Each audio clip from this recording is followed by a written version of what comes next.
ঈদ মানে হাসি, ঈদ মানে আনন্দ, পারস্পরিক আলিঙ্গন, একে অপরের মিলন।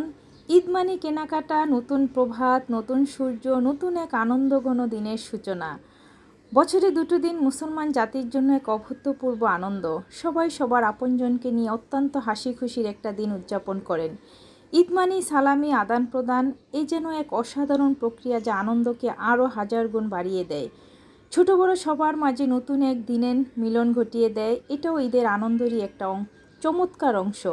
তো এবার এই আনন্দটাকে উপভোগ করুন এবং অন্যকে তা করার সুযোগ দিন। হ্যালো ভিউয়ার্স, আসসালামু আলাইকুম। আশা করি সবাই ভালো আছেন। আলহামদুলিল্লাহ, আমিও ভালো আছি। সবাইকে ঈদের শুভেচ্ছা, ঈদ মোবারক। এই ভিডিওটা ছিল চাঁদ রাত ধরতে গেলে, মানে ঈদের আগের দিন। আসলে ঈদের আগের দিনই আমি টুকিটাকি কিছু ঈদের ডেজার্টগুলো রান্না করার চেষ্টা করি।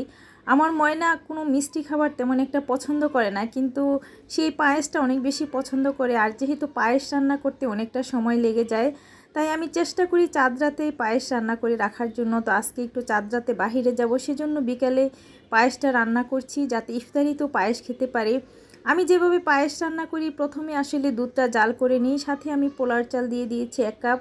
এখানে 2 লিটার আমি লিকুইড দুধ নিয়েছি, এটাতে পোলার চালটা দিয়ে দিয়েছি। চালটা যখন ফুটে আসবে তখন একটা ঘুটনি দিয়ে ঘুটা দিলে আসলে পায়েসটা খুব সুন্দর হয়। সাথে আমি গুঁড়া দুধও দিব, সেজন্য গুঁড়া দুধটাও প্যাকেটটা কেটে জারে নিয়ে নিচ্ছি। আমার কাছেও পায়েস অনেক বেশি পছন্দ, ভালো লাগে। আর এই গরমে ঠান্ডা ঠান্ডা আসলে পায়েসটা খেতে বেশি ভালো লাগে। আমার বাচ্চারা সেমাই তেমন একটা পছন্দ করে না, কিন্তু আমি মিষ্টি যে কোনো খাবারই পছন্দ করি। এই তো প্রায় অনেকটা সময় আমি পোলার চালটায় দুধের মধ্যে ফুটিয়ে নিয়েছি। চালটা এখন ফুটে আসছে, আমি এখন 1 কাপ গুঁড়ো দুধ দিয়ে দিলাম। আমার পছন্দ মতো কিচমিচ, বাদাম সব কিছুই দিয়ে দিলাম। আর মিষ্টি খাবারে না আমি একটু মিষ্টি বেশি খাই। আমার বাচ্চারাও মিষ্টি পছন্দ না করলেও কিন্তু যেটা মিষ্টি খাবার সেটা একদম বেশি মিষ্টি হতে হবে, পারফেক্ট হতে হবে। অতিরিক্ত বেশিও না, আবার কমও না, যেটা পারফেক্ট সেটাই আসলে মিষ্টিটা যাতে মুখে টেস্ট লাগে। আর গুঁড়ো দুধটা দিয়ে দিচ্ছি, গুঁড়া দুধটা আসলে আরও বেশি টেস্ট বাড়িয়ে দেয়, দুধটার ঘনত্ব আরও বেশি হয়। অসাধারণ মজা হয় আমার হাতের এই পায়েসটা, অনেক বেশি পছন্দ করে সবাই। তো আজকে এই পায়েসই রান্না করলাম। আগামী দিন সকালবেলা আমি ঈদের আরও ডেজার্টগুলো আপনাদের সাথে শেয়ার করব। আরও সেমাই টেমাই মিষ্টি অনেক কিছুই রান্না করব, সেটা ঈদের দিন সকালেই রান্না করব।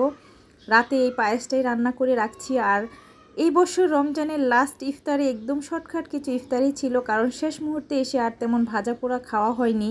তারপরেও আজকে একটু পেঁয়াজু করলাম, ঝাল ঝাল তরমুজ এনেছিল, হালিম ছিল, হালিম রান্না করেছিলাম।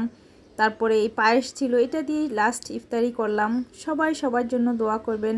আবার যেন বছর ঘুরে এই পবিত্র মাহে রমজানে 30টা রোজা রাখার সেই তৌফিক দেয় আল্লাহ। সবাইকে যেন হায়াত দারাজ করে, সবাই যেন সুস্থতার সাথে থাকতে পারি। আর সবার আনন্দ যেন কোনো ত্রুটি না হয়, সবাই সবার সাবধানতা অবলম্বন করে চলবেন। ঈদের আনন্দ সবার যেমন অটুট থাকে।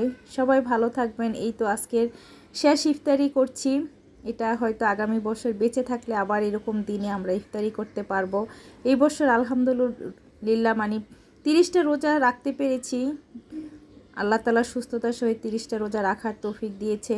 আর ঈদের আনন্দ প্রতিবেশী, আত্মীয় স্বজন সবার সাথে ভাগাভাগি করার চেষ্টা করবেন। আর এই তো চাঁদ রাতে আমার আম্মা আসলে তার নাতনিদের সাথে মেহেদি পড়ছে। আমার মেয়েরা তার নানুকে মেহেদি পরিয়ে দিচ্ছে। আমার আম্মা অনেক বেশি আনন্দিত। আসলে মেহেদি ছোট বড় সবাই পড়তে আনন্দ পায়। বুড়ো হয়ে গেলেও আসলে মানুষের মনের আনন্দটা রয়েই যায়। তো আমার ময়না তার নানুকে খুব সুন্দর করে মেহেদি পরিয়ে দিচ্ছে, আবার আমাকেও পরিয়ে দিয়েছে। মাশাল্লাহ বলবেন। আমার ময়না ছোট্ট মানুষ, তাও সে খুব সুন্দর করে সে মোবাইলের ডিজাইন দেখে খুব সুন্দর করে মেহেদি পরিয়ে দিয়েছে।